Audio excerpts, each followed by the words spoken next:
গাছ লাগানো এটা শুধুই শখ নয়, এটা হচ্ছে একটা শান্তির জায়গা। জীবনে হাজারো ব্যস্ততার মাঝেও এই চিরসবুজের মধ্যে একটা প্রশান্তি পাওয়া যায়। গাছ শুধুই অক্সিজেন দেয় না, এটি আমাদের মনকেও শান্তি দেয়। ব্যস্ত জীবনে সবুজ মানেই শান্তি। সো হ্যালো এভরিওয়ান, আসসালামু আলাইকুম। সবাই কেমন আছেন? আলহামদুলিল্লাহ, আমিও অনেক ভালো আছি। সো ভিউয়ার্স, আজকে আমি আপনাদের দেখাবো আম্মুর পরিশ্রম আর ভালোবাসায় তৈরি আমাদের ছোট্ট একটা ছাদ বাগান। অবশ্যই ভিডিওটা শেষ পর্যন্ত দেখবেন। সো ভিউয়ার্স, এখানে যেটা দেখছেন এগুলো হচ্ছে বেগুন গাছ। এই গাছগুলোর মধ্যে আম্মু প্রতিদিন নিজ হাতে পানি দেয়। এই গাছগুলোর অনেক যত্ন করে তিনি। এই যে মাশাআল্লাহ, এই গাছগুলোর মধ্যে অনেকগুলো বেগুন ধরেছে। আজকে আমাদের রান্না করার জন্য আম্মু এখান থেকে বেগুন কেটে নিচ্ছে। আম্মু হচ্ছে একজন হাউসওয়াইফ, সারাদিন ঘরের কাজ সামলানোর পরেও সময় বের করে এই গাছগুলোর যত্ন নেয়, নিজ হাতে গাছে পানি দেয়। আলহামদুলিল্লাহ, আমাদের এই গাছগুলোর মধ্যে অনেকগুলো বেগুন ধরেছে। আমার আম্মু বলে গাছ লাগানো এটা শুধুই শখ নয়, এটি হচ্ছে তার কাছে একটা শান্তির জায়গা। আম্মু গাছ লাগাতে অনেক পছন্দ করেন। এখানে তিনি বেগুন গাছের পাশাপাশি টমেটো আর হচ্ছে মরিচ গাছও লাগিয়েছেন।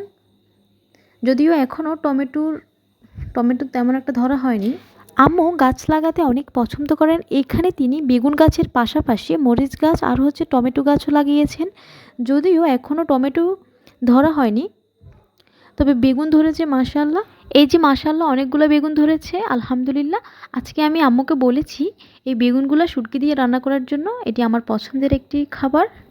ভিউয়ার্স, আম্মু হচ্ছে প্রতিদিন সময় বের করে এই গাছগুলোর অনেক যত্ন করে নিজ হাতে এই গাছগুলোর মধ্যে তিনি পানি দেয়। এখন হচ্ছে তিনি বেগুন গাছগুলোর মধ্যে গোবর আর ছাই একসাথে মিক্স করে বেগুন গাছগুলোর গোড়ায় দিচ্ছি।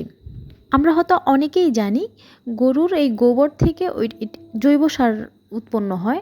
সো এই গরুর গোবরগুলো যদি গাছের গোড়ায় দেওয়া হয় তাহলে কিন্তু গাছের জন্য আলাদা একটা সার হিসেবে কাজ করে।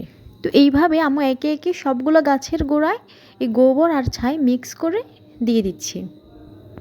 তাছাড়া আমি মনে করি বাজারের কেমিক্যালকৃত সার বা ইউরিয়াযুক্ত সারগুলোর চাইতে এই ছাই আর হচ্ছে গোবর মিক্স করে গাছের গোড়ায় দিলে অনেক উপকার পাওয়া যায় আর ফলনও ভালো হয় মাশাআল্লাহ।